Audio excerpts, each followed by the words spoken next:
Hello? Oh, Tom? Jack? Jack, what is there, a red alert on or something? Am I calling too late? No. It says that the hours are later here. Are you okay? Is everything all right? Not really. Hey, Tom, I need some help. When you think a speechwriter's gonna fix it, you think that's the only problem? If I did, would I be calling you?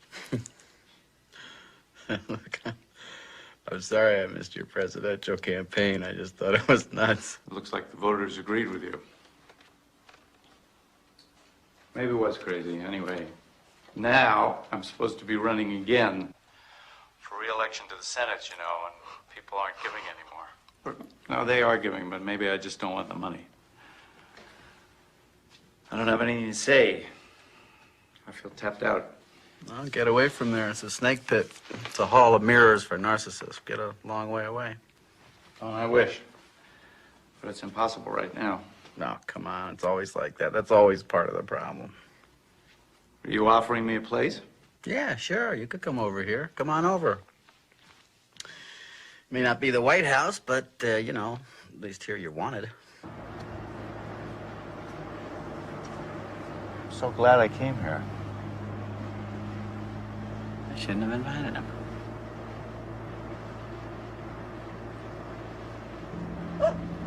Incredible. Look, there it is again.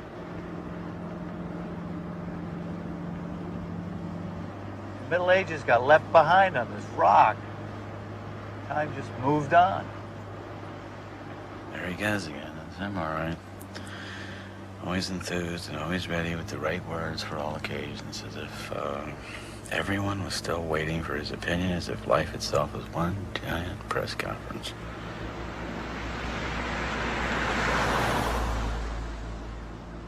Maybe that's all there is to his public persona. Maybe I've been fooling myself these last 20 years. Always looking for the real guy behind the facade. Maybe the facade is the real guy. This is amazing. Sure it is. Everything's always amazing to this guy. God, why am I bitching all the time? Maybe it's just a premonition that this trip's gonna be a disaster. I can't say that I need Jack's company at this time in my life. I'm residing quite contentedly in my own midlife crises. Thank you very much. This is about as far away from Washington as I could possibly get. Thank you.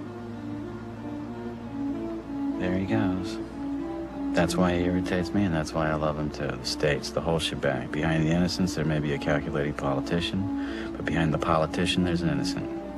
He's still American enough. He doesn't lie well at all. He means it. You want to stop the car and get out and take a look around?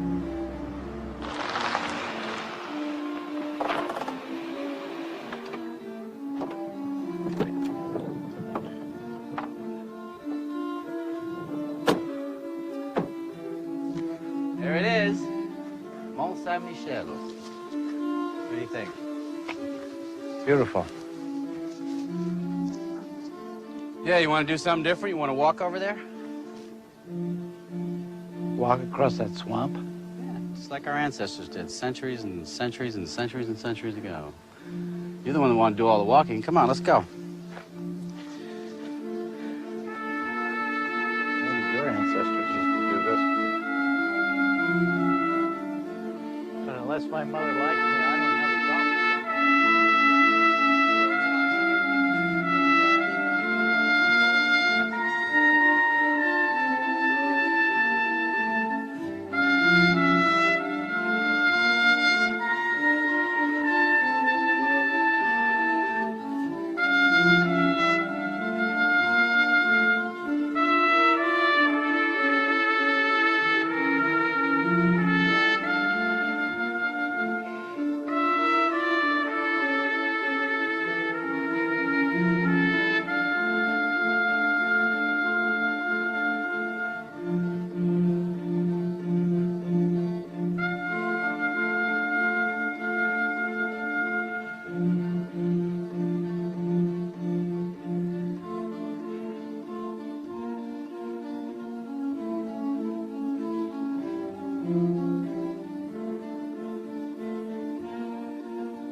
Yeah?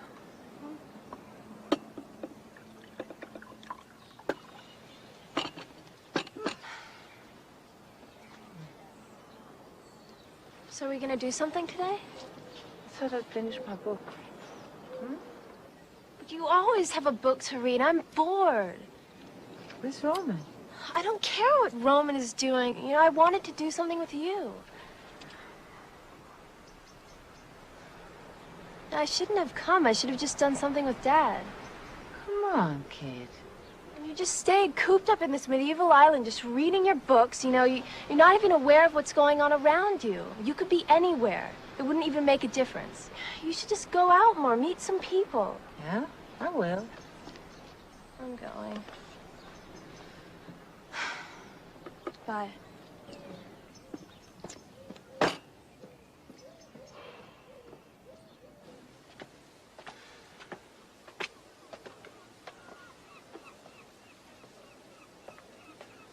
Are you moving to France permanently?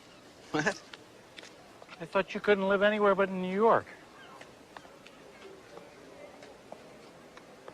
What about the theater? Did you give that up for good? Well, it may have given me up for good. I don't think I'm enough involved in real estate to live in Manhattan. Or any other business, some other hustle, you know? I lived in New York when I was young inside of it. My friends and I were more interested in our work than in our investments. We weren't invidious, we were nurturing. And then, you know, alimony, the IRS, being denied the right to parent my own child, custody. They brought reality in, and hey, who needs it? You know, when Richard Nixon got on that chopper in 1972, I think the fight went out of all of us, didn't it? The big business took over and set the agenda, and boy, when you buy into big business, when you buy into that, man, you got to emancipate yourself from your morals, or you live a life of squeamishness. Is this our same old argument? I lost my morals, did I? Just automatically by going to work on things and staying inside the system? Well, Jack, you're taking me a little personally. I was talking about myself. I was saying that I got a little squeamish, you know? You know, I know a lot of people that work at a lot crasser jobs than you do, and they're happy, you know? They're happy, they're healthy, they're not depressed, they enjoy the material blessings. Me, I couldn't handle it. I couldn't stand it. I just couldn't. You know, Confucius say of the 39 steps of escape, the best one's flight, so I fled. And here I am in France, where I can pull down my pants. I'm enough of a retarded romantic, I guess, to believe that France is still a place where you can get away and think. So I'll stay. I guess. Or I won't. We'll see. This place is like a fairy tale. How did we wind up here? I bet there's some secret plan of yours behind all this. You know, I bet I could say the same thing about you. No, I just thought you might like to come here to discover that precious quality that the world so desperately lacks. Vision. Perspective. Perspective, Jack. This is why the dead are placed in the middle of the town among the houses. Death is a part of life, not separate from it. But you will see there aren't enough graves for all the generations of Mont-Saint-Micheliens, so Every decade or so, the bones are dug up so new bodies can be buried here. And since they believed you will need your bones again on Judgment Day, they placed them nearby in the charnel house. Ugh, that's disgusting. I like cemeteries. And in the back there, in the church, there is a relic of a saint. What's the relic? Oh, maybe a shaving of the saint's fingernail or a scrap of the saint's teeth. Tell me, Jack, how do you expect to govern these people, That's a good question. You know, there was an Italian premier once, this was just before Mussolini, somebody asked him if it was difficult to govern Italians. He said, difficult to govern Italians? No, not difficult. Only useless. You didn't say that on the 6 o'clock news. No, but I thought it night and day. Maybe that's why I lost. Anyway, did they really think that their bones would keep until Judgment Day? Well, you got to remember that for them, Judgment Day was right around the corner. They expected it almost hourly. Just like us. I wouldn't say so. Judgment Day for us is different. Not exactly. I think Judgment Day for us is an interruption, a violation, a break in our concept of time. The bomb, the big one, you know? Judgment Day for them was kind of the ultimate day off, not the ultimate off day. They didn't have clocks. There wasn't any mechanical time. Time was season to season, dawn to dusk, Sabbath to Saint Day, and everything led towards Judgment Day. Judgment Day was the reason that everybody was alive in the first place. Judgment Day was a day of deliverance. It's kind of like, you know, Sunday when you get the Times delivered. Time was sacred. They'd ring a bell in the morning, they'd ring a bell in the evening, and those moments would change a little, but basically the rhythm of their era was so different from ours that I don't think that we could even imagine it.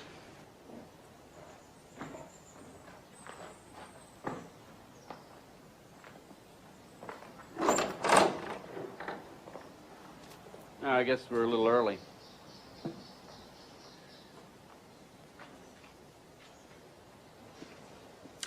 No saint stands alone. What? No saint stands alone. Every time I come here, these lines come to me, God knows from where. It sometimes takes me weeks, even years, to figure out what the hell they mean. Did you ever read any of the books that I sent you?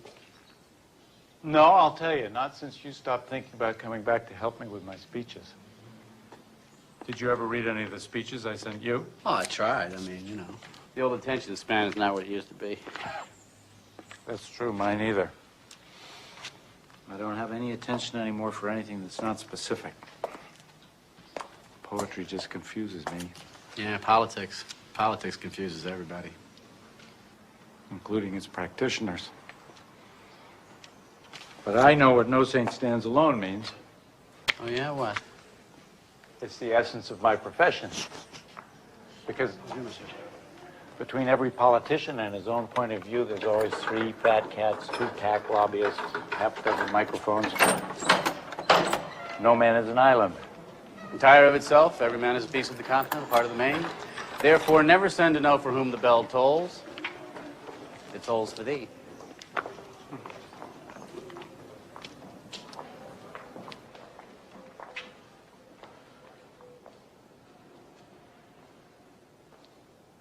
Can't you just feel the place watching you?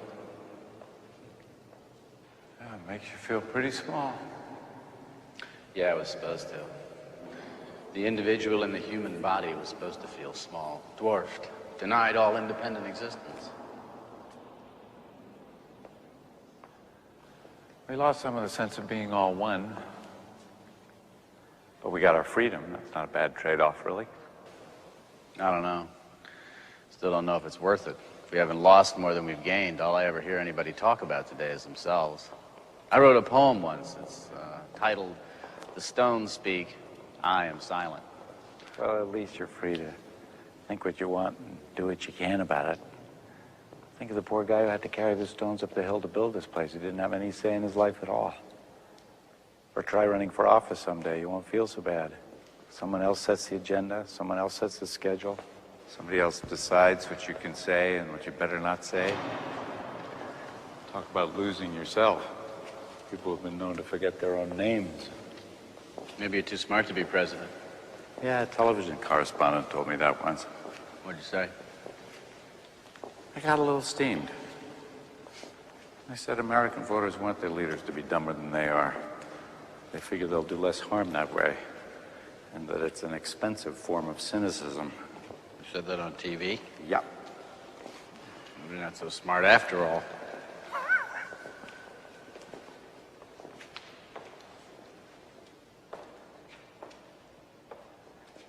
You go through here.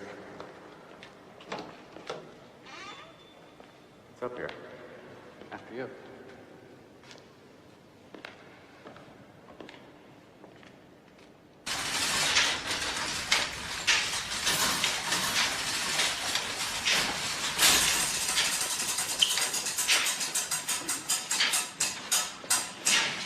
Look at this, look at this, look at this. This thing has been functioning for hundreds of years. Since before the beginning of modern times. Yeah, but this is different from the kind of time you were talking about before. Sunrise to sunset, Sabbath to Sabbath, isn't it? This is mechanical time, isn't it? You bet it is, you bet. I sometimes think that this clock, this machine, is what constitutes humanity's first real break from the world of nature. Wouldn't you say so? Hello? The clock did much more than that. It became the model of the cosmos. And then they mistook the model for the real thing. People got the idea that nature was just a giant clock, not a living organism, but a machine. That's exactly what I've been trying to tell this lunkhead. Exactly, word for word. Maybe you recognize him. Jack Edwards? And you're? Sonia Hoffman. I think I've heard your name somewhere. Yeah, maybe in a couple of hundred news broadcasts. He was a candidate for the U.S. presidency in the primaries. Oh, I vaguely remember. See, I'm not a voter. Most Americans don't vote either. I do know who you are. Me? You know who I am? I doubt it. You're Thomas Harriman, the poet. Well, yes, I am, but wait a minute. Let me get this straight. You recognize me, a poet whose latest work sold all of 12,000 copies, but you do not recognize this gentleman who was a presidential candidate in America? My God, woman, what's happened to your values? What do you do? I'm a scientist, and we do occasionally read poetry. As a matter of fact, I'm doing a lot of it these days. I'm on a sort of sabbatical. I'm an ex-physicist, an ex-American resident, an ex-voter. Ex-wife? This is very upsetting.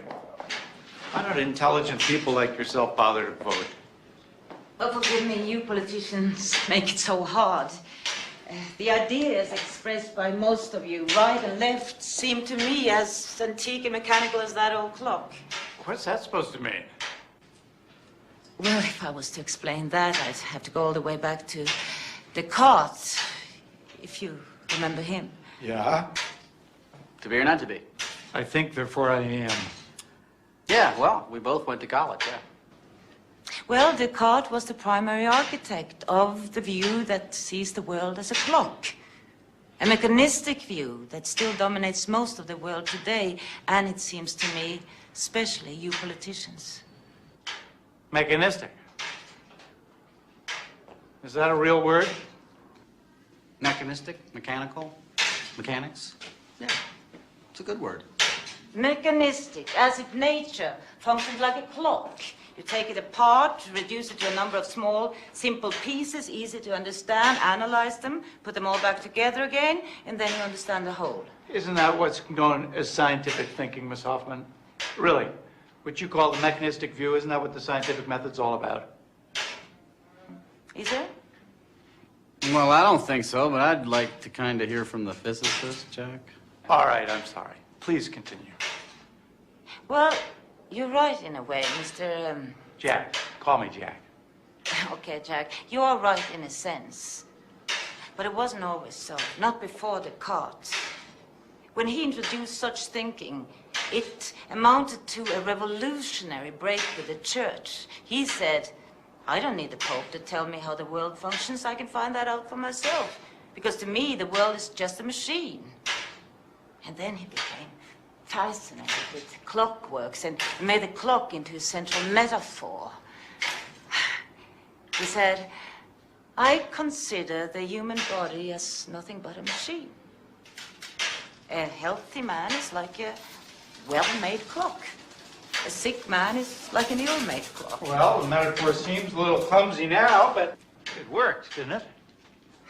Yes, so successfully that scientists came to believe that all living things, plants, animals, us, are nothing but machines. And that's the fallacy. It carried over into everything, arts, politics.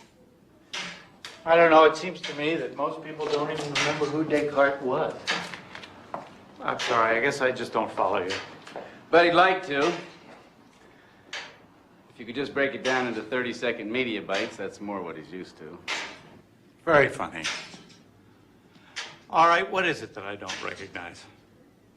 What's so bad about Descartes? But there's nothing bad about Descartes. In fact, I think Descartes is wonderful. He was a godsend to the 17th century. But times have changed since then. We need a new way of understanding life. That pendulum, for example, has long since been replaced by a tiny quartz crystal. And these magnificent hand-forged wheels turned into a microchip the size of my thumbnail. That's how far modern science has left mechanistic thinking behind. But you politicians, you seem to have that clockwork still ticking in your head.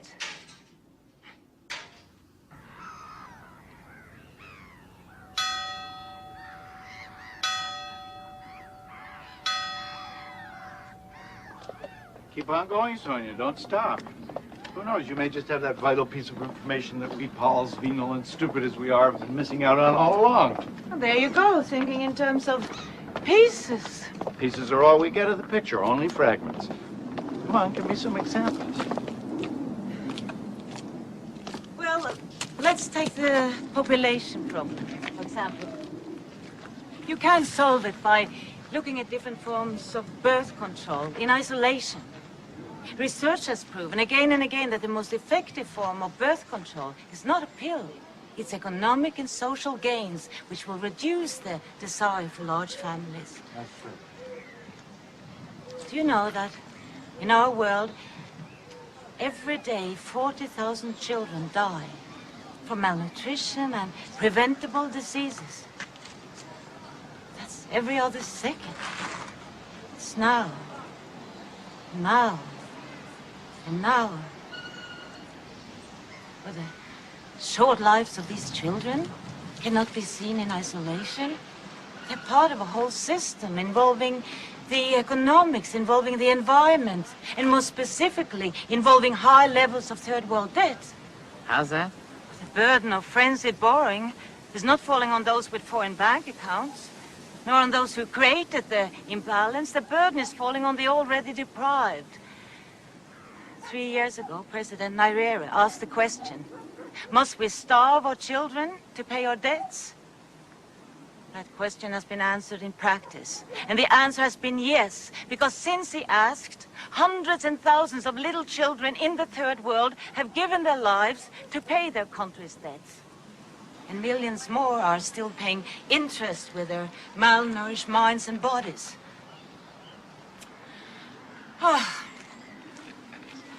Take Brazil. Do you know that they are destroying the Amazon rainforest at the rate of 1 football field a second? Now. Why? They're trying to pay their national debts with cattle and land speculation. They don't even have time to sell the timber, so they're setting fire to the woods. And our barren forests are one of the main causes of the global warming, the greenhouse effect.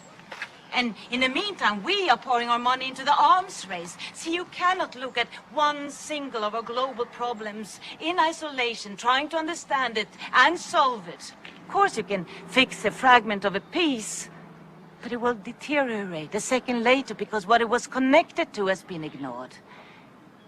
We have to change everything together at the same time. The ideals, the institutions, the values. All of this sounds kind of familiar. Do you two know each other? Is this a setup? Well, all right. What do I think of this? Yes, the problems are complex, but you're just looking at the dark side because so's our capacity to respond, isn't it? Communications, data banks, technology. We already have the tools to deal with a lot of these problems, even if they are more complex. Candide himself, the eternal optimist. But don't you see that all these new technologies, they're causing more problems than they solve? In medicine, for example, there's been an overwhelming increase in technology, but the costs have spiraled concurrently. It's become medicine for the rich. And public health hasn't improved significantly, although public health would improve dramatically if we just changed our eating habits, for example. But instead, the experts are occupied with making artificial hearts. But if our agribusiness had fed us better instead of chopping down the rainforests in order to make cattle ranches, in order to produce more and more red meat, which is one of the direct causes of heart attacks, then maybe we wouldn't have to spend so much of our money on artificial hearts, and so on and so on. Well, this is all examples of interconnectedness. But Sonia... All right, supposing that you're right and everything is connected to everything else, as you say. Still, you've got to start somewhere, don't you? So that's the real political question here. Where do you start? By changing the way we're seeing the world. You see, you're still searching for the right piece to fix first. You don't see that all the problems simply are fragments of one single crisis, a crisis of perception. Oh, good. The world is coming to an end, and you say it's a crisis of perception. I'm sorry, that's a little abstract for me. And all of this stuff about modern medicine, all your criticisms. I mean, I may be a doctor's son, but you have to admit that this mechanistic medicine has been pretty successful. Well, up to a point. But simply by blocking the mechanisms of a disease doesn't mean healing it. I mean, it's like in politics. It's just shifting the problem to another sphere. Are you going to help me in this, or are you going to leave me stranded out here in this argument by myself? I'm going to leave you stranded. I'm going to leave you stranded. Okay. A person goes to a doctor today with recurring attacks of gallstones, and the doctor takes the gallbladder out, and lo and behold, the pain goes away. Now, you could say that the doctor is working from a poor perceptual model, that he just concentrated on a part of the clock that wasn't working and removed it. But the fact is, the patient is out of his pain, he's feeling better, and the clock is ticking again. His perceptual model worked. But is everything that works good for the system? Oh, come on, Sonia, that's disingenuous and not at all useful when applied to politics, which is, after all, a system that is based on people. It's the art of bringing people to agree on a certain course of action. If that course of action succeeds, the people are satisfied. If not, they're not. It's as simple as that. If it works, it's good, period. But isn't that exactly what you said, why politics doesn't work anymore? That politics, you said, needed to become the art of the impossible? Whose side are you on? Hers, obviously. She's intelligent, gracious, and she's more attractive. Listen, Jack, I'd like to get back to the systems. You know, you called me dishonest. No. Yeah? Let's talk about the gallbladder again. Let's say the gallbladder is out and the pain is gone. But what about the stress that might have brought the illness on? If that stress persists, he's probably going to get sick again. Or let's say he had changed his nutrition much earlier and done some exercise. He may never have developed the gallstones in the first place. See, a little health education might have been much cheaper than the operation. A lot less painful, too. But our system doesn't encourage prevention. It encourages intervention. Okay, you're not disingenuous, but to blame all this on a French philosopher who's been dead for 300 years, isn't that a little out of proportion? Maybe even a little eccentric? No. Not if I'm right. See, my point isn't to condemn Descartes' thinking. It's simply to recognize its limitations. Might have been extremely useful to perceive the world as a machine for 300 years, but that perception today is not only inaccurate, it's actually harmful. We need a new vision of the world. What's that quotation? It's foolish for a society to try to cling to its old ideas in new times, just as it's foolish for a grown man to try to squeeze into the coat that fit him in his youth. Something like that. Thomas Jefferson. Maybe you're not crazy.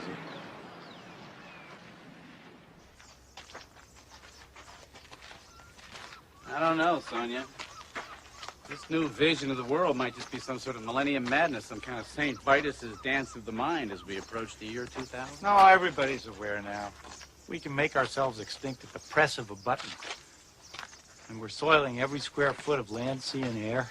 That water looks clean, but it's not, is it? Not really. Nothing is. The English Channel is one of the most polluted bodies of water in the world. And the oysters around here are famous, aren't they? Soon they won't be safe to eat.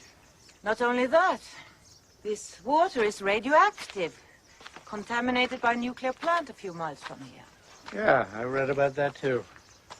Politicians can read. They know all about these things, and some of us think about them every day. I know I do. But we have to deal with a different set of constraints, different kinds of interdependence than the ones you're talking about. If, let's say it turns out to be true, that what you said is true. Cattle are brutally treated, loaded up with chemicals, too much red meat is bad for you, and the landscape's being wrecked by overgrazing. Let's say all that turns out to be true. So for good health and 100 other reasons, I help enact a tax on the consumption of red meat. The way we tax tobacco to make people think twice about that kind of consumption. What a wonderful idea. We could do cancer and heart research for the revenue. Yes, and I'd have 50 lobbyists pounding on my door while 100 different meat producers, political action committees poured money into my opponent's campaign, and my switchboard was lit up all day long with calls from senators and representatives and governors of all the meat-producing states. But okay, Sonia, just for you, let's say that I take all that on. As Sam Rayburn said, every once in a while, a man ought to do something just because it's right. But if, on top of that, I come out against a few weapons programs and try to do something about acid rain and sponsor a bill supporting increased funding for solar energy, you know what?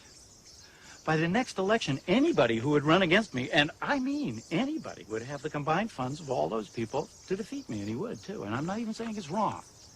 Because when you get that far out in front of public opinion, that's the way they let you know. So I do what everybody else does, from the lowliest congressman right on up to the President of the United States. I pick a few crucial issues that I think are crucial, a part of your whole, and I persist and persist until I get somewhere if I'm lucky. And for the rest, I mark time. I wait. I go along. I trade off.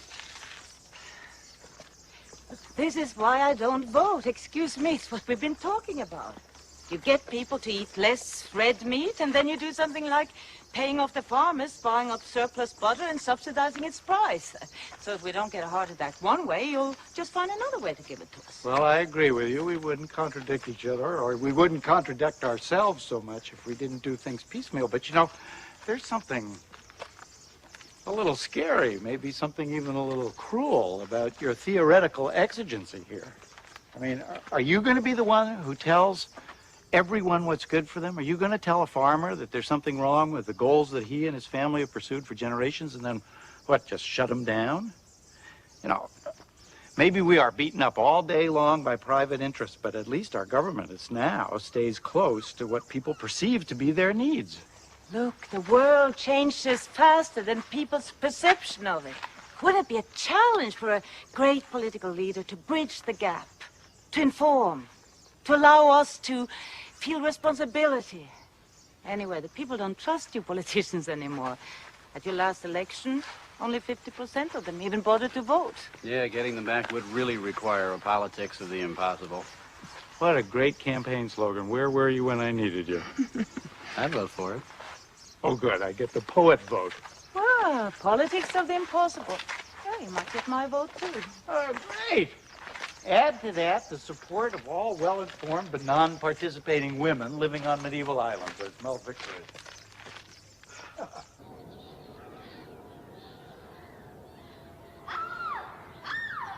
C'est génial, on est chez Freddy ici. Ouais, c'est hein? génial, on va faire une fête. Ah, fais plus fort. Ouais, Ah. dans ça, ils arrivent, vite, viens.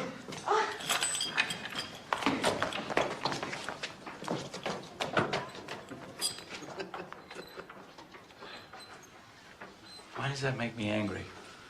Oh, probably because they don't want to have anything to do with us. They don't believe in us. There isn't really any reason why they should, Jack, except their own eventual aging. Nah, I don't even notice where they are. They think this is the movies, but this room is absolutely contemporary. Everybody's got a torture chamber now. They don't even notice. Are you going to say this is part of your crisis of perception, too?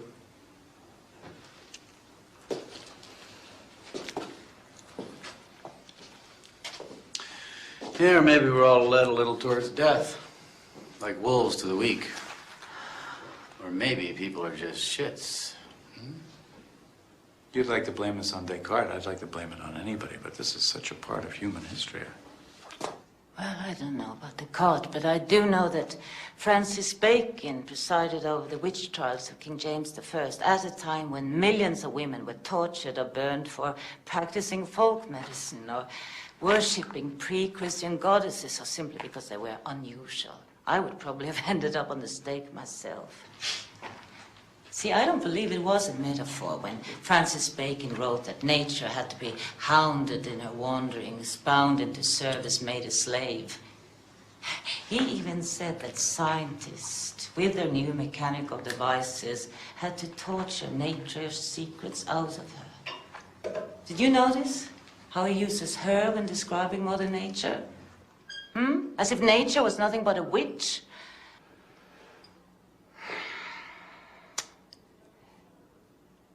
Yes. It's actually fair to say that this room represents a crisis of perception. But this room was here for a long time before Descartes and Bacon. Violence goes on no matter how mankind understands the world, doesn't it? And exploitation. Of course, we'd all like to think it would be different if we saw things differently. But hasn't modern science, technology, business done exactly what Francis Bacon preached? Tortured our planet. Didn't we just implement the old patriarchal idea about man dominating all? I don't know, Sonia. Let me be the devil's advocate here for a minute. How much have we really tortured and hounded the planet?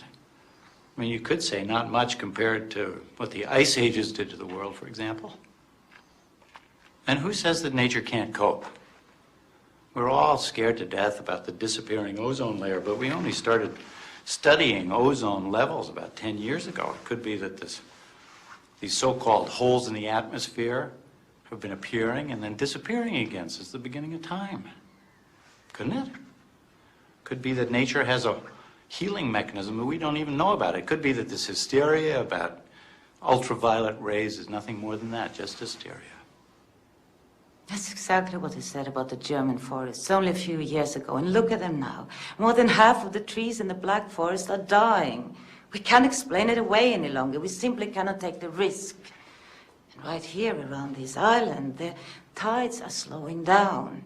Maybe because of silt building up from garbage being dumped in the bay or from the overuse of fertilizers.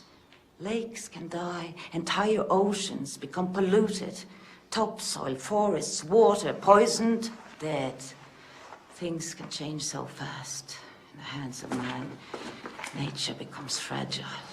Rain becomes acid. I agree with everything you said, but why this patriarchal fixation, I mean, in Salem, those women witches were betrayed by other women. Phyllis Schlafly, a woman, has written that God's greatest gift to mankind is the atom bomb. I mean, these are women. Why can't you just say what's patriarchal is what's evil in both men and women and let it go at that? There's plenty of that to go around. Unless, of course, you happen to believe that these women were brainwashed by men like Patty Hearst. Why are you so scornful? Look, there are two great principles functioning in this entire living world. The male principle, pick the adjective, the aggressive, dominating, whatever, and the female principle, nurturing, caretaking, gentle, whatever. What I am saying is that these two principles may have been in a rough balance, but now the men, and yes, I do think it is the men, have created the tools, the weapons, both intellectually and physically, to bring these two principles way out of balance. We have been placing mechanistic tools in the hands of power-oriented patriarchal people. I'm saying you men are out of control now. And I, you, we all, we are the victims. So what's the risk? What's wrong with giving the female principle an opportunity? And I say, let's get out of this room. It's having a torturous effect on our relationship.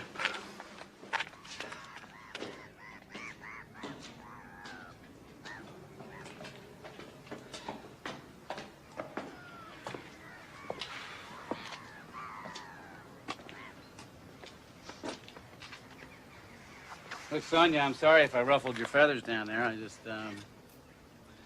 you know, I'm a failed husband, so I'm a little too sensitive about all that stuff. I'm also a starving poet and a bad teacher.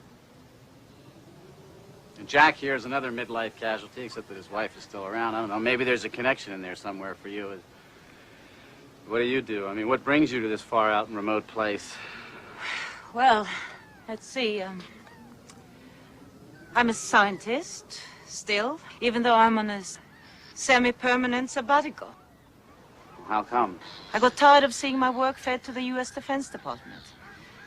I'm a physicist, the only woman in my graduate department, the first in Norway doing quantum field theory. My specialty was lasers. That time, the challenge was to design lasers of ever shorter wavelengths. The shorter the wavelength, the more powerful the laser. Our ultimate goal was to create an X-ray laser. And one day, I hit upon an unusual idea, which, as it turned out, led to a major advance in that X-ray laser. Well, when you do something like that, science treats you very well. I got many attractive offers, first from Paris and then from the States, and I took them, finally working quite happily in Boston. Until one day I discovered totally unexpectedly that my work was being perverted. See, I had always looked at the medical applications of my work, of using this laser to provide holographic images of cells or even molecules. It could have helped us solve so many puzzles, even the formation of cancer cells. But what really happened was that a more sophisticated version of my idea was being used in the Star Wars program. And it blew my mind. It made me reevaluate my whole profession. Anyway, to cut it short, in the midst of other events, I just got up and left. What were the other events, if I may ask? Experiences not all that different from yours, I suppose. I left Boston, and eventually I came here. I just came one day from Paris, and the place took hold of me. I kept coming back. Well, there were weeks here when the storms chased the tourists away, and I had this place all to myself. I started to look at how my special knowledge of subatomic physics relates to the way I perceive the world at large. And I don't know, but I think that I have something to say after my time here. I don't know yet if it will fit into a coherent whole, but this is what I think about when I take my morning walks, which today, for some reason, brought me to you two. See, every morning I walk across the island, regardless of the weather, trying to understand its other language. The stones speak, and I am silent. Something like that, yes. That's from a poem, isn't it? Well, maybe, I don't know, you know. Do you ever write down any of your thoughts? Oh, yes, all the time. I'd like to combine my notes into a book and call it ecological thinking, as opposed to Cartesian thinking. Cartesian? Yeah, Descartes wrote in Latin. His Latin name was Cartesius, hence Cartesian. Really? I thought it meant map-like, like a map. No, you didn't. You thought it meant like a la carte. Yes, like a menu. Then his name would have been Menusian. I'd like to offer this ecological way of thinking as a new way of looking at things. Help us overcome this crisis of perception. See, what I found here is that to think in an ecological way simply makes more sense of everything. It gives me a much firmer grasp of reality. It gives me strength. Knowledge is power? Yes, but in the sense of personal empowerment, not that old male urge for power over others. Descartes' evil empire again? Descartes had a dream. It was really Isaac Newton who made that dream come true, who transformed it into scientific theory, into power. May God us keep from single vision and Newton's sleep. William Blake. I'm very impressed. No, you two would have a lot in common. You'd have a lot to talk about. He was writing in poetry 200 years ago what you're saying today in prose. He hated Newton. He hated the concept of single vision. He dedicated his entire life to making art that denied single vision. Of course, the people of his time thought he was a crank. Whereas they revered Newton almost as a god. By reducing all physical phenomena to the motion of material particles, the motion caused by the force of gravity, he was able to describe the exact effect of gravity on any object with precise mathematical equations. We call it Newton's laws of motion. Really the great achievement of 17th century science. You mean all that stuff that I slept through in high school, like any good poet, all that square root of the hypotenuse divided by a pinch of magnesium, all that stuff? Well, in the right hands, or should I say, aroused minds, these equations seem to work beautifully.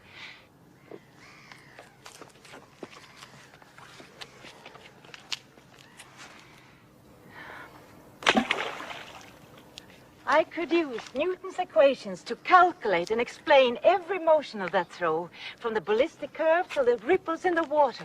See, this was a feat so impressive for the time that Newton's mathematical system immediately established itself as the correct theory of reality, the ultimate laws of nature. Descartes' dream of the world as a perfect machine was now an established fact. It brought with it such wealth of benefits for people. People could do things they'd never been able to do before. It was irresistible. And of course, the old notions of the world as a living organism was swept away. So what's wrong with Newton? Kit. Well, this is my daughter Kit and her friend Romain. Kit, this is Thomas Harriman. How you doing? And this is Jack, Jack Edwards. Yeah, Jack Edwards. Nice to Hi. meet you. Hi. What do you think of this new ecological view of your mother's? That's okay. Kit is utterly bored hearing me talk about it. Yeah. Well, we're gonna go. Nice meeting you. Nice meeting Yes, you. nice meeting you. See you later. Have fun. See you later.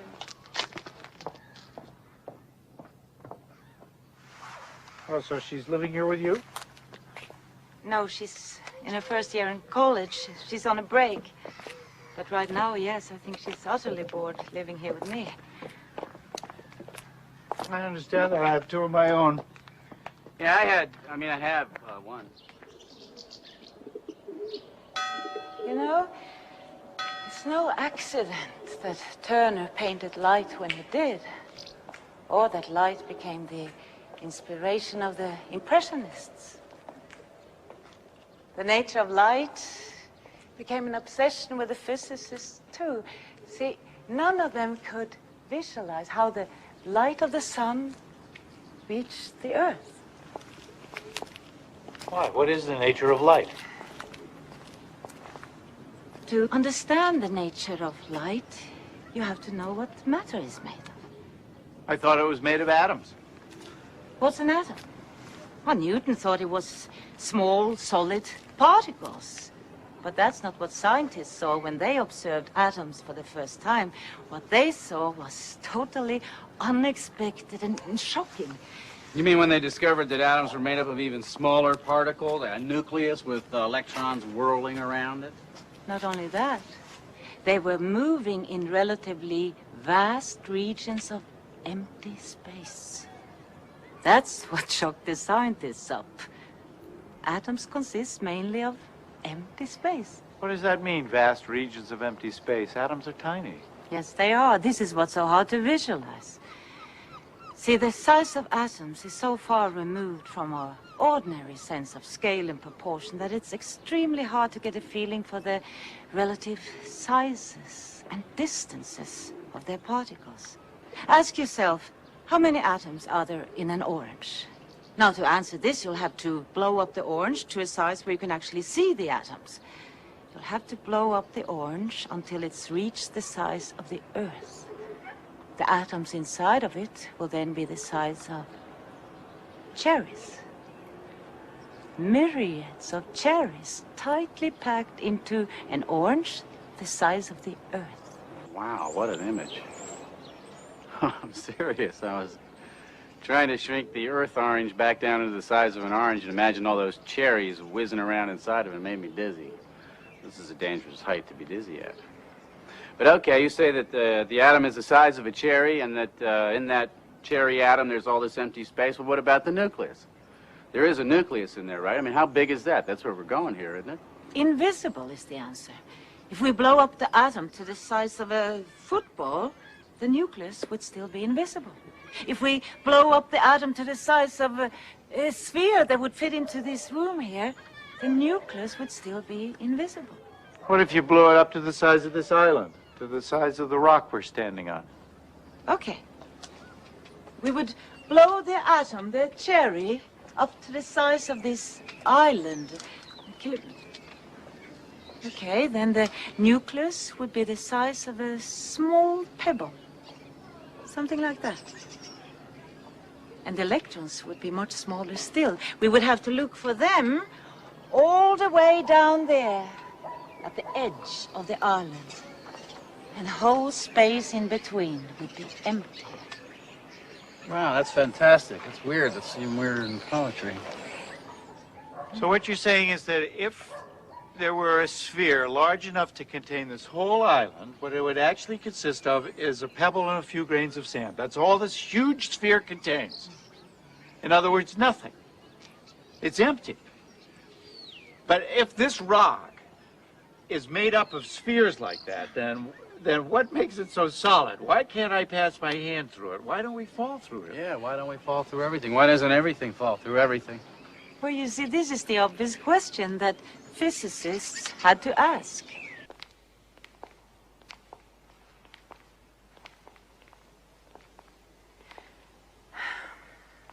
Now remember that all the Newtonian concepts were based on things that could actually be seen, or at least visualized.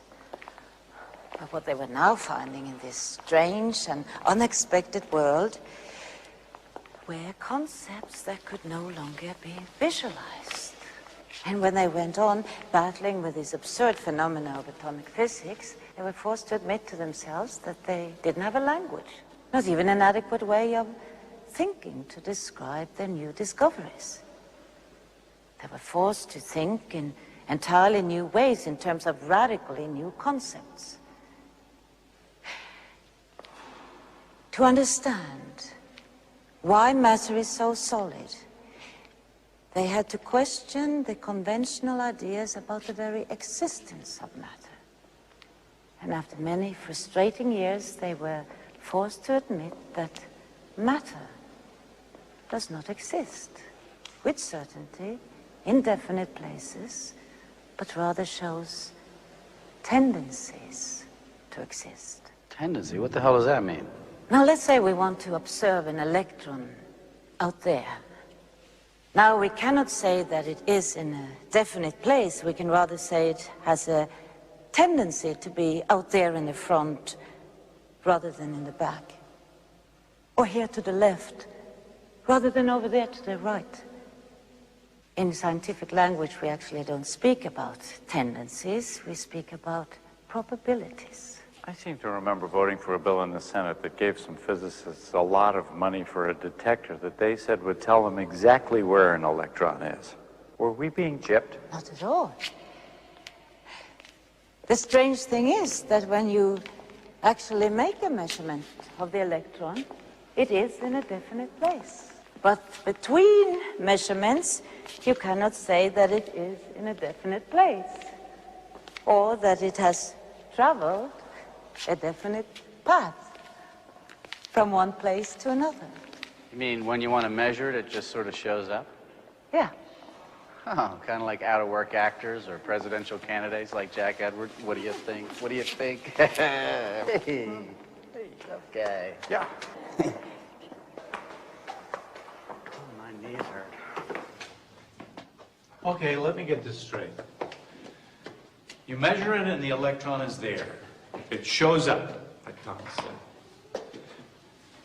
But in between measurements, you can't say for sure that it's in a definite place, or even that it went on a definite path from one place to another. So how does it go from here to there? It moves, doesn't it? No. You mean it stays in the same place? No. Well, wait a minute. Either the electron moves or it doesn't move. Well, you can't say that.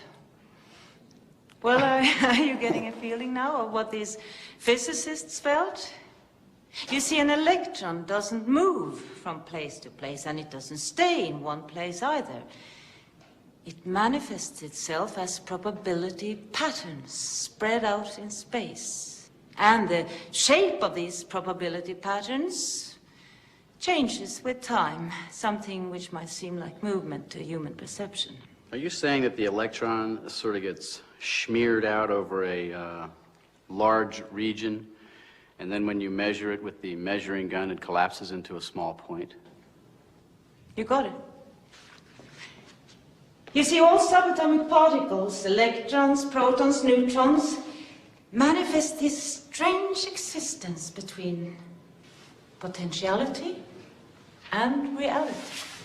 So at the subatomic level, there are no solid objects. No, they are not. Well, if there are no solid objects at the subatomic level, how are there solid objects at any level? That's the amazing thing. This simple question, what makes this rock so solid, goes way beyond our power of imagination. I mean, I cannot explain this to you in visual terms. Of course, I can do it in mathematical equations, but there's no metaphor for it. How can you live in a world that's unmetaphorical? I mean, you have to perceive reality in some way. I mean, this is solid. Okay. Let's take an atom from within this granite, a silicon atom with its 14 electrons. Now, the probability patterns of these electrons arrange themselves like shells around the nucleus, each shell containing several electrons. Now, within the shells, the electrons are everywhere at the same time, so to speak. But the probability patterns that resemble shells are extremely stable and very hard to compress. Matter is solid because probability patterns are difficult to compress. That's as good as it gets.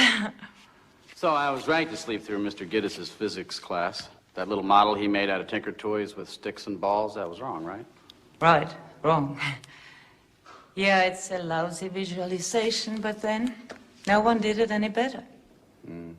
If the doors of perception were cleansed, everything would appear as it is, infinite. William Blake.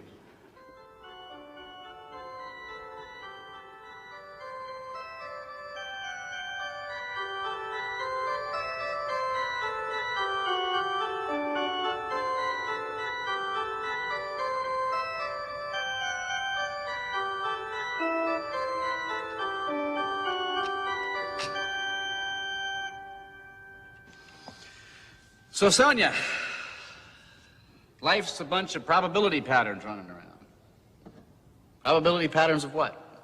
Of interconnections. What?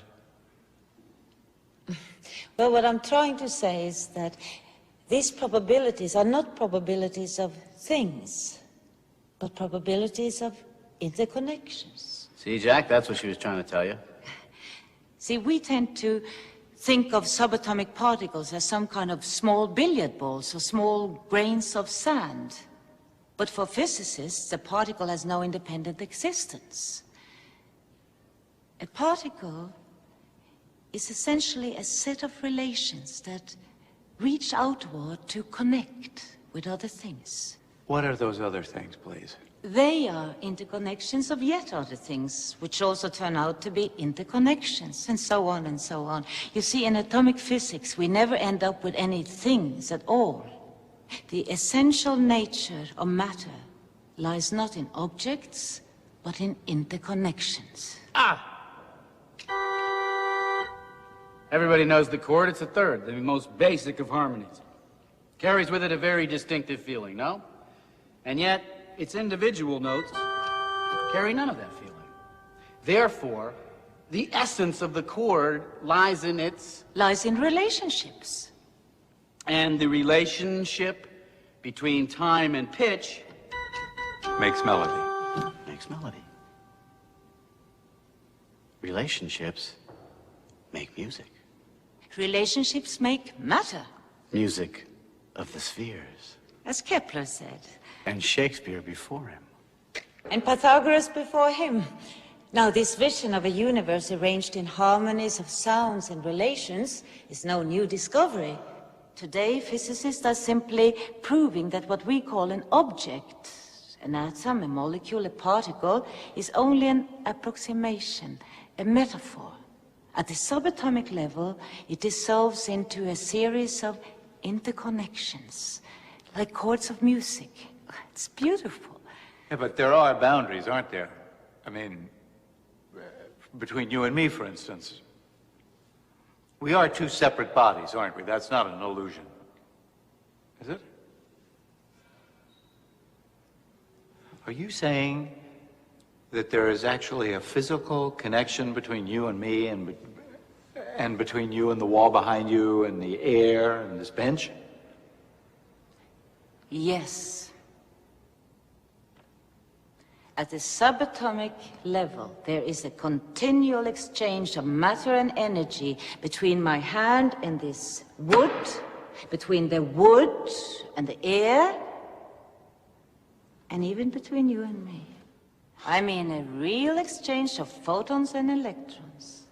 Ultimately, whether we like it or not, we're all part of one inseparable web of relationships.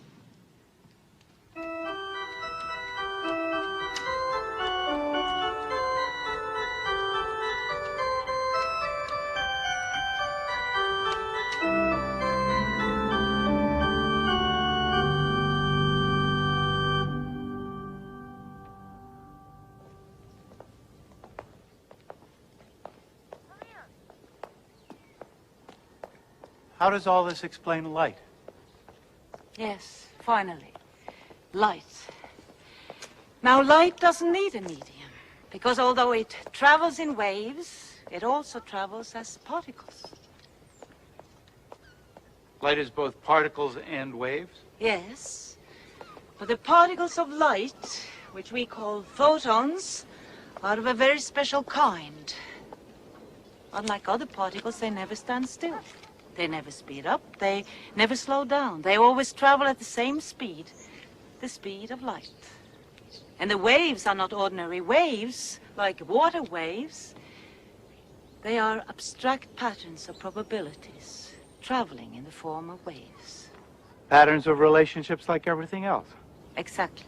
I get it. Well, I don't get it, but I get it. Let there be light. And like light, a great variety of other high-energy particles, cosmic rays, bombard the Earth. All these particles colliding with the air, creating more particles, interacting further, creating and destroying more particles. And we are in the middle of this cosmic dance of creation and destruction, all of us, all the time. Shiva Nataraj. I beg your pardon? Shiva Nataraj, the Hindu god of dance. The Hindus believe that Shiva's dance sustains the universe, that Shiva's dance is the universe. The ceaseless flow of energy going through a multiplicity of patterns, dissolving into one another. That's physics. No, that's poetry. That's wonderful. No, really, that's great. But I hope this doesn't bother anybody. What do you do with it? What's it for? Well, you don't do anything with it, I don't think. You just think about it, contemplate it. Are you guys hungry? I'm hungry. Let's go get something to eat.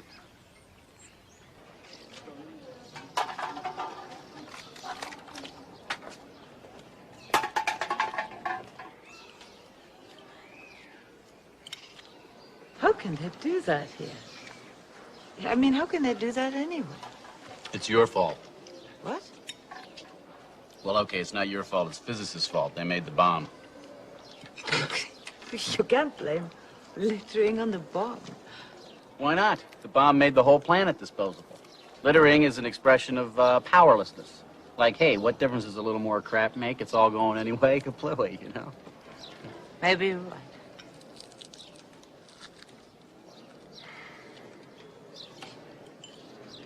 You know, I visited Hiroshima 10 years ago. I went to the museums. I saw the photographs of devastation.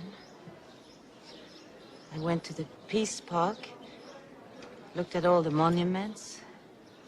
Statue of a mother with a baby. Statue of a goddess enveloped in paper cranes. Big peace bell. And then I saw a mound about 6 feet high, covered with grass. It wasn't decorated in any way. It wasn't a symbol of anything. No monument. It simply contained the ashes of the atomic bomb victims. The actual remains of what was left of tens, maybe hundreds and thousands of men and women and children. Incinerated because of our knowledge. A flash of light that burned them and obliterated them and totally transformed the world. And as I stood in front of that mound of ashes, I felt that I was face to face with the victims of I can't say the victims of my work as a scientist, as a physicist.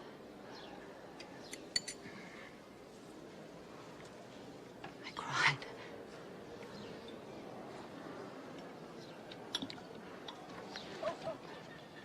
When I was little, up on the 3rd floor with my brother, we'd lie in our beds watching the heat lightning flashes, and he'd say, "What's that?" And I'd say, "That's it, that's the big one, we're all gonna die." You can't make yourself responsible for Hiroshima, Sonia, just because you do physics. You didn't invent the bomb, and even if you had, somebody else decided to use it, a politician. Oppenheimer said he felt he had blood on his hands, and he did invent it, but President Truman's answer was, who the hell does he think he is? I'm the one who ordered them to drop the damn thing. Even Oppenheimer wasn't to blame. Scientists are supposed to figure things out. It's up to the rest of us to figure out what to do about it. I'm sorry, Sonia, I was only kidding. Maybe littering is more an expression of poor toilet training. I don't know, maybe we could change the subject. There's no accountability for scientists, as there is for other professions. Why aren't we obliged, like medical doctors, to not use our knowledge destructively? It's not that simple, I don't think. Oppenheimer said he had blood on his hands. He had regrets after the fact. I have regrets because of my X-ray laser. See, I'm responsible for the consequences of my discovery. You know, we never talked about responsibility at the university, not at my time. We never discussed ethics. We were never taught value thinking. No one induced upon us the wisdom of the American Indian tribes who made all their important decisions with the 7th generation in mind. We were never taught to think about the future that way. We were taught in our closed rooms that we were doing pure science in the pursuit of pure truth, the noble pursuit of pure truth. Well, that's what science is, Sonia. Don't be so hard on yourself. No, that's what science was, maybe. But pure science hardly exists today. The scientist isn't sitting in his lab anymore, choosing to work on what fascinates him most. Science is expensive. The Pentagon, who pays most of it, decides what is fascinating. 70% of all science done in the United States today is paid by the military. We give our knowledge away without thinking about the values, without thinking about who is responsible. Well, but there is oversight. I've served on some of those oversight committees. Scientism is an irrational belief in the truth of science.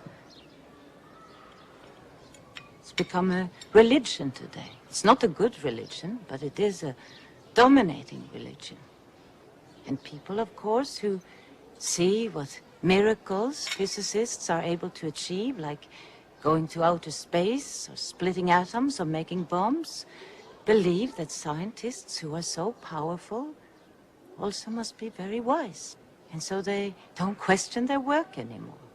And they leave their own responsibility in the hands of these people they envision to have this power of knowledge.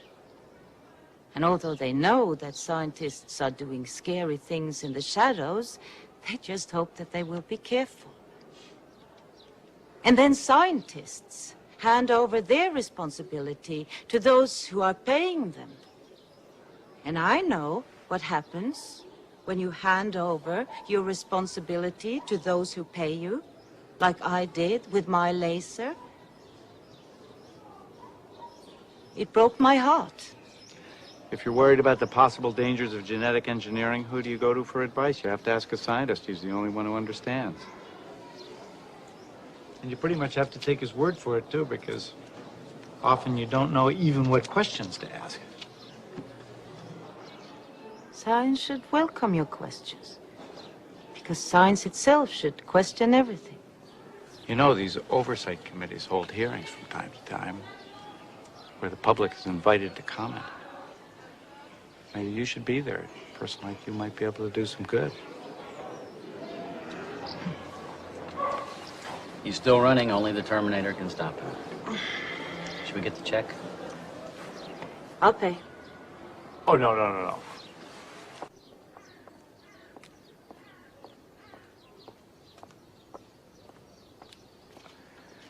1968, Chicago, Democratic Convention.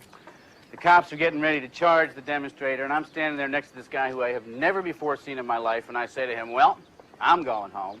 And he says, don't go home, go into politics. And like a fool, I listened to him. That guy was Jack, who is today a conservative Democrat, whatever the hell that is. I was working for a delegate. I wasn't even a demonstrator. I was just trying to get into the hall. And the cops charged the crowd. We all got tear gassed. I broke my nose. We all spent the night in Mayor Daley's jail. Whatever happened to all those people? Jesse Jackson got most of them. The rest of them went to sleep. I don't mean politically, Jack. The primaries are over, okay? I mean personally. I mean, whatever happened to them? Where do they go? Where do they live? What do they do? Well, I don't know personally, but politically, the Green Party got them, at least in Europe. Peace activists, the environmentalists, the feminists, the old student left. Peace. The Green Party got them all. What happened to them, really? I think it proves that ecological thinking is getting stronger and stronger. People who see the whole picture, who see that all these questions are related to each other. She's back. Yeah, and Gorbachev? Gorbachev, was he at the Chicago demonstration?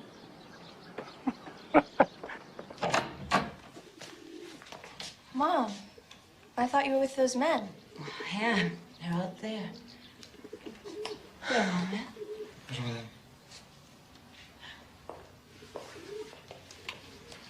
We're going to the beach. Changing my shoes.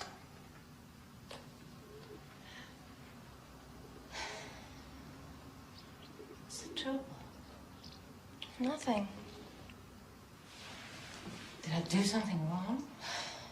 No, it's just, I can't stand you talking about what's wrong with the world and your new vision of reality when what I hear and what I think is that you're talking about your own problems, or how you yourself feel disconnected. I mean, you can't even relate to me. Are you coming with us this time, kid? Yeah. Come, kid, please. Do you mind if I go? No. Mom, I like Jack. Be real with him. Don't bore him to death. Kid, he's a married man. It could do you some good.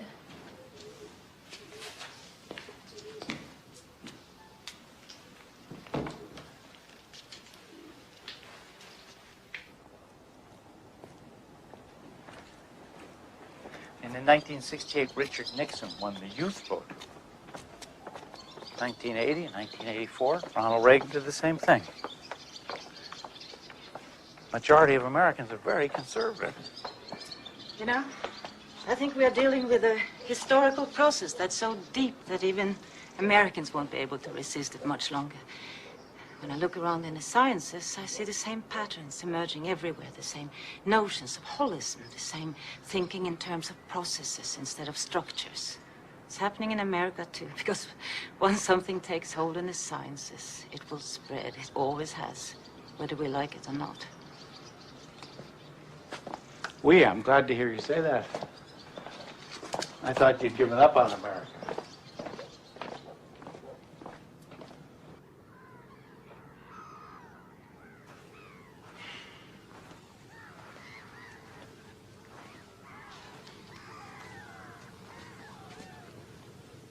What's wrong with him?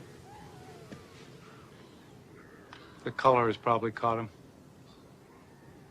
He's a poet. He's got a license to be moody. It's taken him miles from his home, but it's kept him free. So, I sometimes think he can change his thoughts, his point of view about anything, anytime he wants. If he meets someone like you who sees things in a completely new way, he's totally free to go along with it. And should you succeed in really changing his views and win him over, you can be sure he'd sit right down and put those new ideas into a play or a poem. And people would admire him for his flexibility. And you feel constrained by your constituency. Yeah, kind of. They want me to be the good old conservative Democrat they voted for. And basically, that's what I am. Anyway, I'm supposed to represent them. It's not all up to me. It's supposed to be the will of the people that sets the course, and the government that finds the means, the best way to give the folks what they want. Of course, it's all a mess right now. The problems are so complex. There's so much crossover from one problem to another. It's hard for people to even begin to think about them.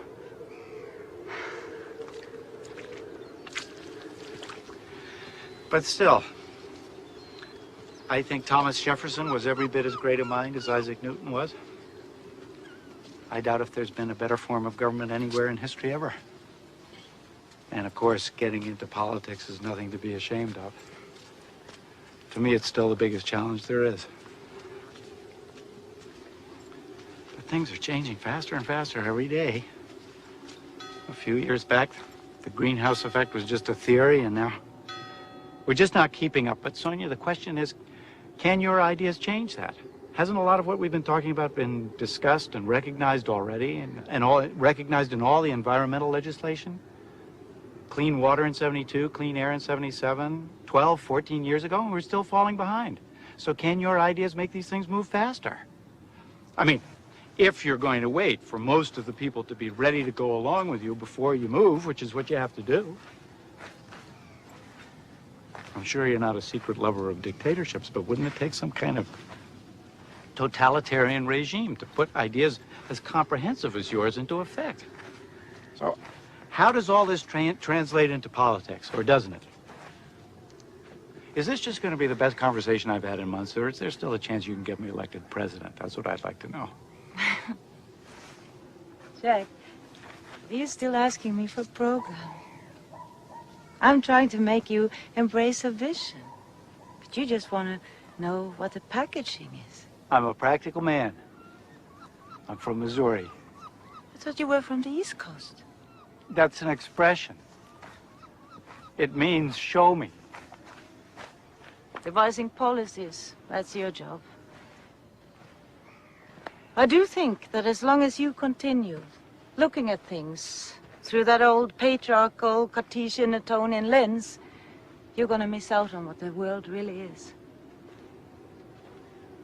You, we, all of us, we need a new vision of the world, and we need a more comprehensive, more inclusive science to support us. There is a new theory emerging now, which places all the ecological concepts we've been talking about into one coherent scientific framework. We call it systems theory. The theory of living systems. Living systems? Mm-hmm. All living organisms, as well as social systems and ecosystems. See, this theory would help us get a much firmer grasp on the sciences that deal with life. Are these all your own ideas, or do other people share them? I mean, has this been applied in the sciences anywhere? Am I a crank? It's okay, Senator. This is real science. And many scientists, including some Nobel laureates, have been working on these ideas. Prigozhin, Bateson, Maturana, just to mention a few. Yes, it is science, but of a new kind. Instead of concentrating on basic building blocks, the systems view concentrates on principles of organization. Instead of cutting things to pieces, it looks at the living system as a whole. How can you think usefully about things in this holistic way? That's what I don't see. You can contemplate them, you can look at them, as Thomas says. But if you want to do something, if you want to get into specifics, by definition, don't you have to take things apart? How can you talk usefully about a tree without talking about its roots or its leaves or its bark? Well, I could, without even naming the parts you mentioned. Well, a Cartesian would look at a tree and conceptually take it to pieces. But then he would never really understand the nature of the tree. A systems thinker would look at a tree and see the seasonal exchange between tree and earth, earth and sky. Would see the annual cycle, which really is one big breath the earth takes through its forests, providing us with oxygen, a breath of life, linking the earth with the sky and us with the universe. A systems thinker would look at the tree and see the life of the tree only in relation to the life of the whole forest. Would see the tree as a habitat for birds, a home for insects. But if you look at a tree and try to understand it as something separate, you will be bewildered by the millions of fruits it's producing in its lifetime, because only 1 or 2 trees will grow from those fruits. So if you look at the tree and see it as a member of a larger living system, that abundance of fruits will make sense, because hundreds upon hundreds of forest animals and birds will survive because of them. Interdependence. And the tree cannot survive on its own either. To draw water from the ground, it needs the fungus that grows at the tip of each root. And the fungus needs the root to survive, and the root needs the fungus. If one dies, the other dies. And there are millions of relationships like this in our world, each depending on each other for life. The systems theory recognizes this web of relationships as the essence of all living things. Only the uninformed would call such a notion naive or romantic, because this dependency we all share is a scientific fact. A web of relationships. Yes, but this time it is the web of life itself. The theory of living systems actually provides you with an outline of an answer to that eternal question, what is life? Okay, Sonia, let's hear it. What's life? Well, in system language, the answer would be the essence of life is self-organization. What's so funny? What is life, ma'am? Well, life is self-organizing. I mean, it's very nice. That's very, very, very, very, very, very nice. That's very nice, ma'am. That's very, very nice. That's very nice. But I don't know. It just sounds to me like something out of Alice in Wonderland. Maybe there's somebody down here that speaks your language. Jabberwocky? Well, You know, as Merlin once said to King Arthur, don't dishonor your feast by rejecting what's come to it.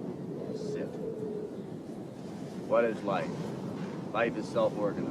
Well, that's just extraordinary. Yes, it is. And it means something specific, too. It means that a living system is self-maintaining, self-renewing, self-transcending. What does self-maintaining mean? Well, it means that a living system, although depending on its environment, is not determined by it. Take the yellow fields of rye around this island. With all the rain here, those fields should be green all year round, but every summer they turn yellow. Why? Well, to use a metaphor, each plant remembers that it originated in the hot and dry climate of Southern Asia. It remembers, and not even a dramatically different climate can change its inner workings. Self-maintaining, self-organizing. I see. What about self-renewing? What does that mean? Take us. Like all living organisms, we are constantly replacing ourselves in continuous cycles. Much faster than you can imagine. Your pancreas, for example, do you know that it replaces most of its cells within 24 hours? That means that you wake up with a new pancreas each morning and a new stomach lining as well. And your skin, do you know that your skin falls off at the rate of 100,000 cells a minute? Do you know that most of the dust in our homes consists of our own dead skin cells? That'll get into a poem. Our households are filled with dead skin. But at the same time, as all these dead cells are being shed, just as many are dividing and producing new skin. That's self-renewing. As Heraclitus once said, a man can't step into the same river twice. Sonia says a man can't shake hands with the same man twice with the same hand, right? Yes and no. Though most of our cells are being replaced, we do recognize each other because, you see, the pattern of our organization is still the same. That's one of the important characteristics of life. Continuous structural change, but stability in the pattern of the system's organization. And that's all there is to life? No, there is self-transcending. See, self-organization is not only the living systems maintaining themselves and continuously renewing themselves.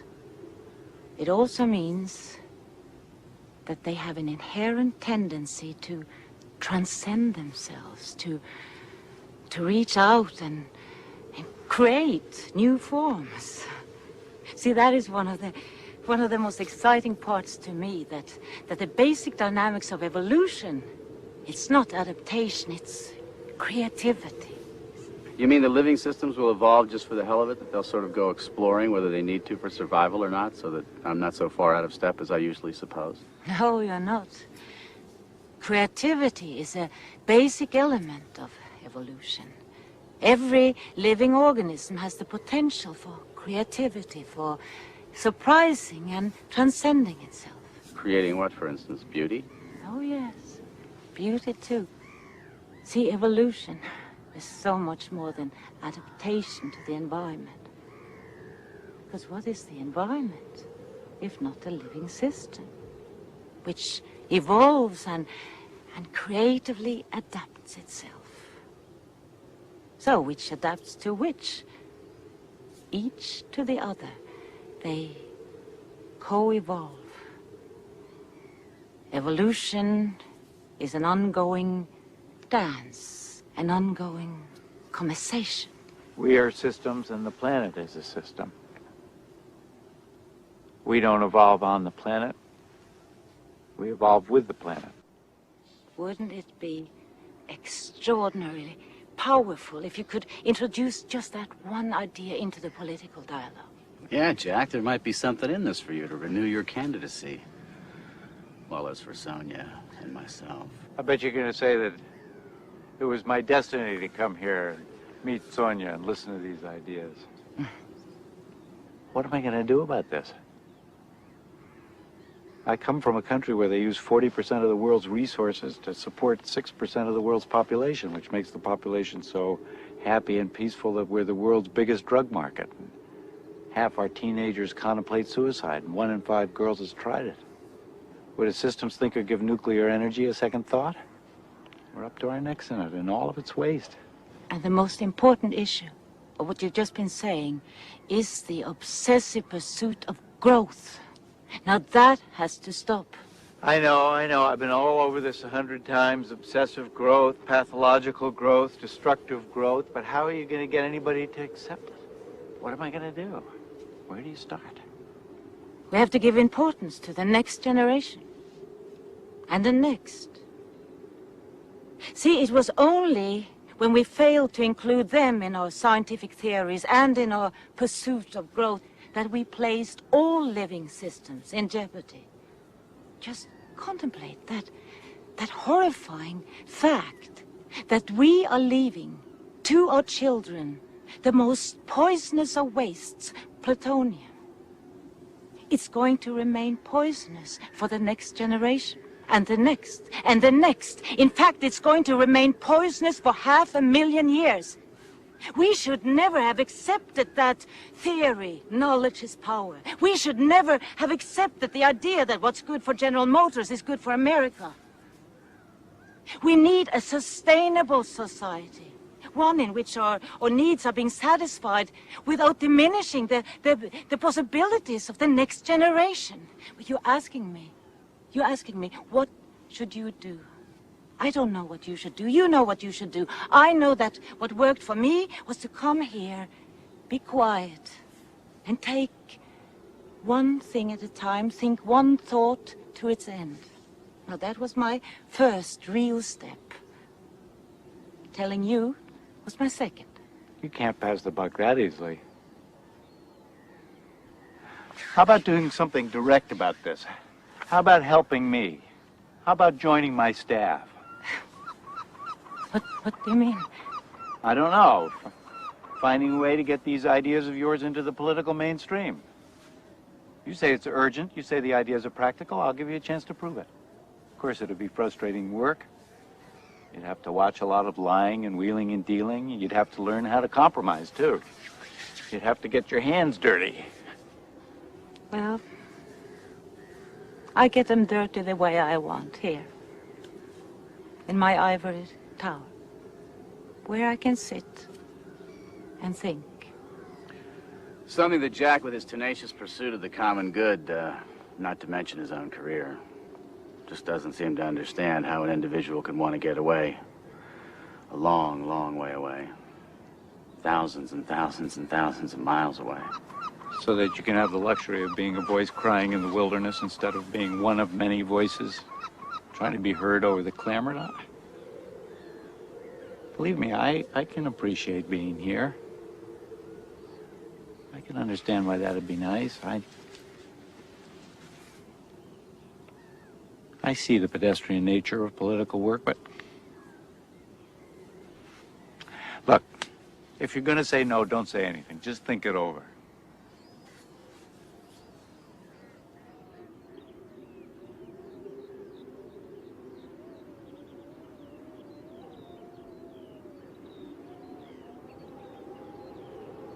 What time does the tide actually come in? It'll be soon now. It's going to reach its all-year high today. You can go closer. Come. Thomas must like you. He doesn't usually have this much time for other people's ideas, do you? Well, not yours, maybe. No, that's not nice. Yes, I like her. I like you. Yes. A lot of guts. To come here, isolate, stay put, determined to figure things out until you had something to offer, a couple of sods like you and I. You know, a lot of people talk about doing things like that, but how many people actually roll the dice and do it? You could have stayed as long, read as much, and decided that you had absolutely nothing to offer. And isolation in and of itself is a very scary thing, Jack. So yeah, I like you. I like you too. very brave of you to listen. I'd been disappointed if you hadn't. That would have bothered me, but you know, Jack, I'm not so sure that strong-arming her into a Washingtonian office is exactly where she needs to be right now. In fact, it may be exactly where she doesn't need to be. What's eating you? Yeah, you're right. What is this, group therapy?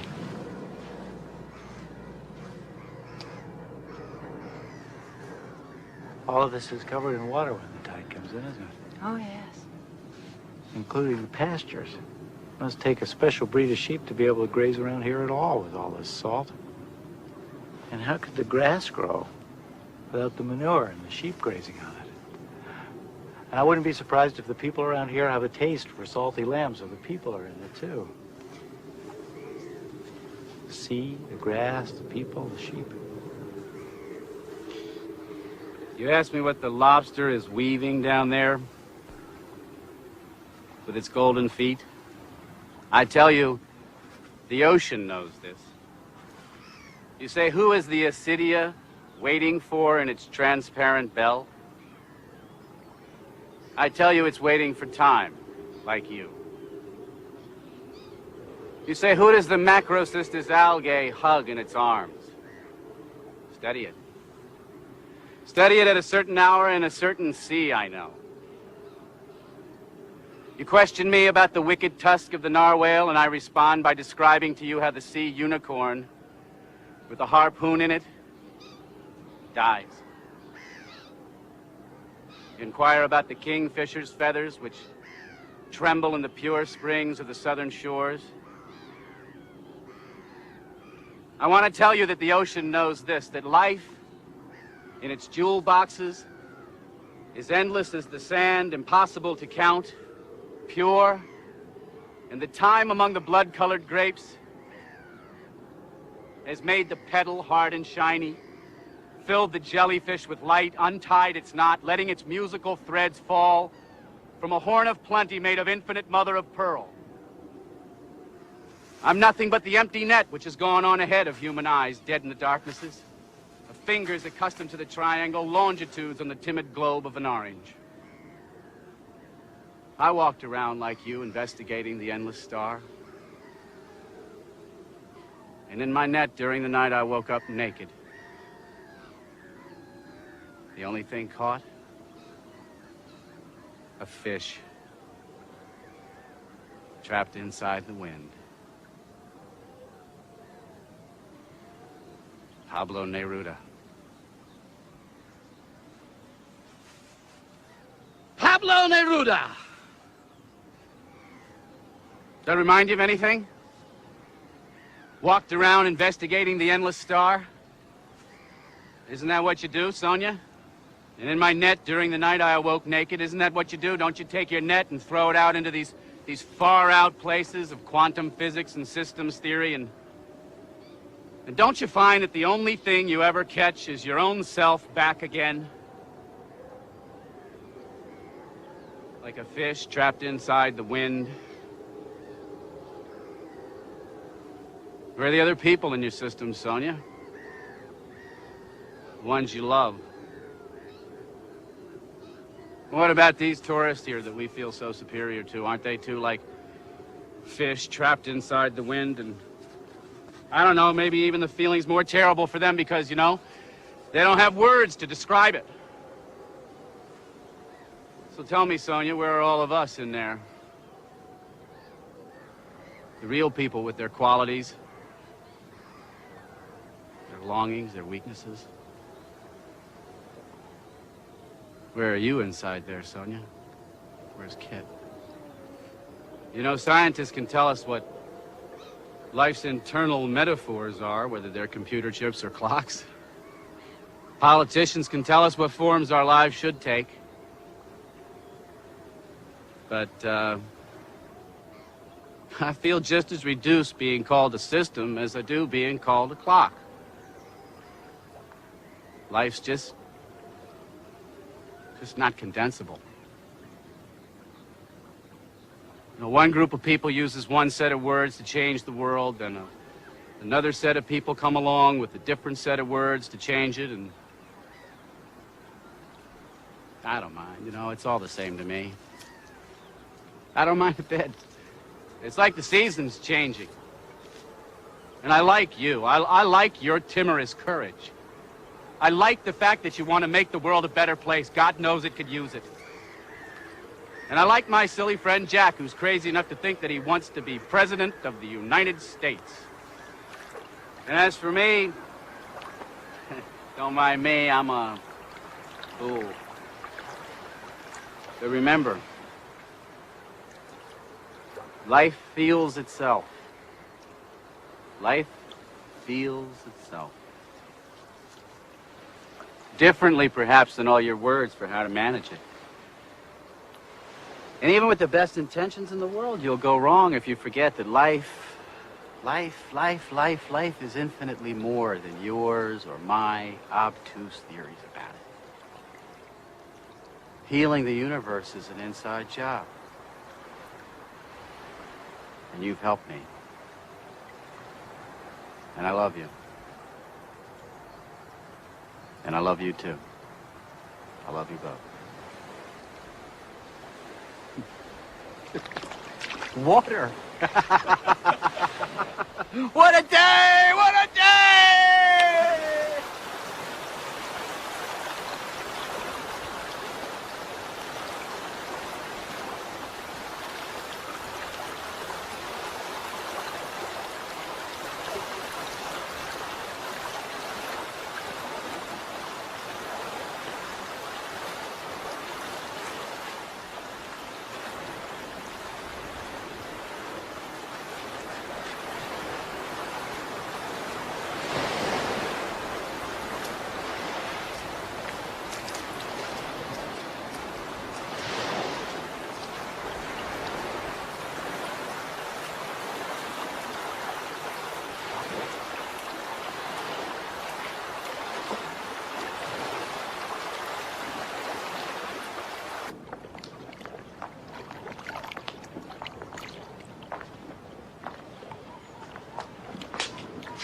Well, if we're going to go, we better leave now.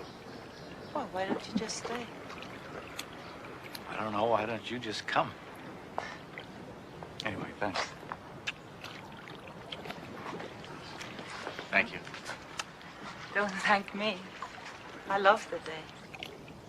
I hate goodbyes. Maybe it's not goodbye. Please think about what I said. Let us know how the water rises. Does that matter? Of course it matters. Let it get all the way back to the line. Let it renew itself, right, Sonia? Maybe come to Paris to let me know. Or Washington. Or New York.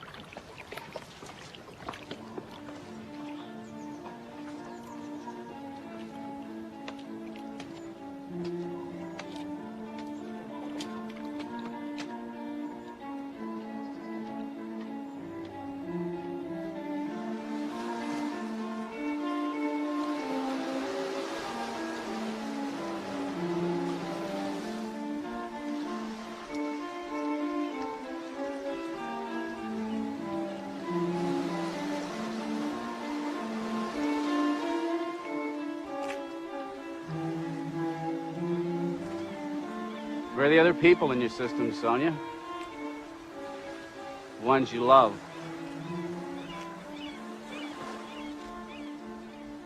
The real people with their qualities, their longings, their weaknesses. Mom, are you okay? Where are you inside there, Sonia? Where's Kit?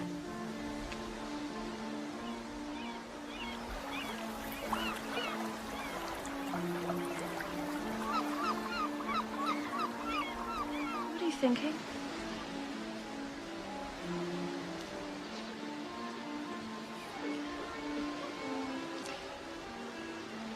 Shall we go home?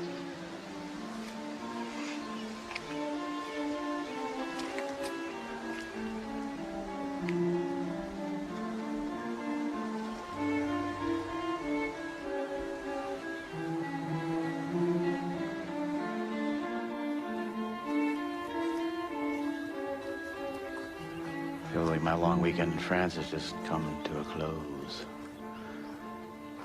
Maybe I too am tired of being a stranger, being outside a language and environment which lived, which resonated inside me.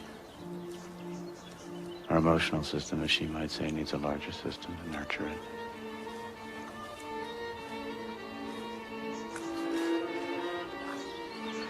Doesn't make any difference. You're locked in with the people you know. You need to belong somewhere. She was right, of course, about damn near everything. Even the parts I didn't understand felt right. So, should I just go with it? Is this one of those turning points?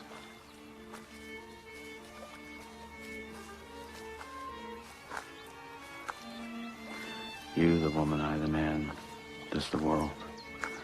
And each is the work of all. There's the muffled step in the sand, the stranger, the crippled wren, the nun, the dancer, the angel's wing over the walkers in the village, and there are many beautiful arms around us and the things we know. I don't know how the rest of the damn poem goes.